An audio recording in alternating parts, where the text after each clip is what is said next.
Всех приветствую! Сегодня я сделал обзор по выполненной работе именно по облицовке камина. Расскажу, какие нюансы и в чем особенность данной работы. Этот камин был выполнен из крупного формата 1,20 м на 2,40 м и с переходящими сохранением переходящих рисунков. Здесь использовалось 4 плиты. Одна плита на верхнюю часть, на нижнюю часть, на центральную часть и на трубу. Везде переходящие рисунки, за исключением одного места, именно вот этого перехода, так как данной плиты 2,40 хватило именно для этой грани. Та сторона использовалась от этой плиты, от трубы. По рисунку примерно что-то одинаково, как-то похоже я подобрал, и поэтому большого контраста, большой разницы в этом переходе нету.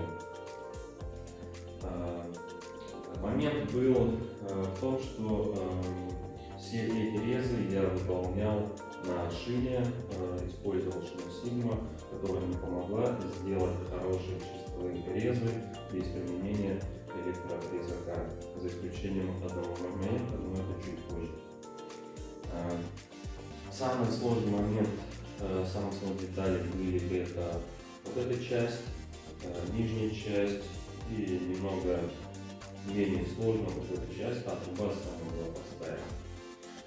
Сложность была с этой деталью в том, что имеется здесь развернутые углы, вот, и нужно было сделать с переходящим рисунком, то есть раскроить и сделать хорошие резы, без сколов, и чтобы все плита разошлась очень хорошо. Это была большая сложность, тем не менее с этой поставленной задачей я справился. Дальше нижняя часть также все идет с переходящим рисунком, то есть я сохранил его. И в этом сложность была, чтобы сделать П-образную заготовку, и при этом она не сломалась. Все внутренние углы я сделал максимальное закругление для того, чтобы снизить все риски при колебаниях плиты. Вот. Если брать, отталкиваться от коронки, которую я использовал, здесь, наверное, была бы 200-я коронка, то есть радиус закругления очень достаточно большой. Вот. Также все тут рисунки сохранены, поэтому все это замечательно. Также центральная часть, плита начинается с этой стороны, и так она идет и преломляется, как она целая идет и продолжается, здесь она заканчивается. Та часть, повторюсь, сделана из этой плиты. Труба также, это была уже 4-я плита, также она начинается с этой стороны, вот, и продолжается, там заканчивается кусочек, который оставался, он ушел в другую часть. Также все эти переходящие рисунки они сохранились. Достаточно, я занимаюсь 3 года самооблицовки, и данная работа с данным камином это самая такая, пожалуй, сложная была работа, очень ответственная, с которой вполне я хорошо справился. Плиты не было в запасе, как вы понимаете, с крупным форматом такой возможности нет, довольно высокая ответственность.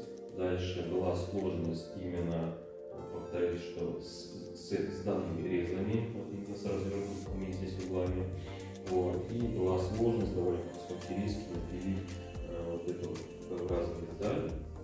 Электрорезак я использовал именно в нарезке черновой резе П-образной заготовки. Так как просто помогает пилить, довольно высокие риски, так как будут больше вибраций от руки, и плюс рука менее стабильна, нежели электрорезак. Поэтому я пропиливал электрорезак в данном случае. Все я сделал только шиной и роликом. Все все-таки туда сходил. Плита керамомарации 10 мм толщиной. Вот. И вполне как бы, плита была послушная и вполне хорошо раскрывалась. Конечно, нужно знать все эти тонкости раскроя плиты. Может быть произойти, что даже она может раскрыться, так как нужно. Меньше риски не присутствует, поэтому все нужно пробовать, изучать, и все сводить минимально быстро. Дальше еще также по данным отверстий, по данным закруглений по внутренним нам еще тоже скажу, что все внутренние углы это потенциально опасные места, там где может треснуть. Поэтому нужно делать максимальное закругление, использовать максимальную коронку, чтобы определять ситуацию. В нижней части я сделал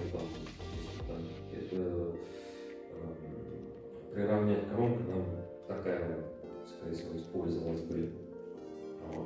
В данных местах здесь сверху я использую 55-ю коронку, закругление 55-й. Где дверь, здесь я тоже использую 55-ю коронку, достаточно хорошее закругление. Дальше все черновые резы, которые они были там спрятаны за плитой, и открываются, там я снимал паску, так как от ролика получается там зазубренный на самой эмали. И это тоже потенциально опасные места, там может тоже какие-то трещины, микротрещины появиться от этих кусков, поэтому я тоже это все дело стачивал. И где дверь находится, что там, что здесь, везде эти шнуры, надо шнуры я делал самого паску. Вот. Выполнено наружные углы эпоксидной затекой с закруглением, а внутренние углы я пошел силиконом. Все эти затирки примерно подобного цвета самой плиты, поэтому вполне все хорошо мечтал.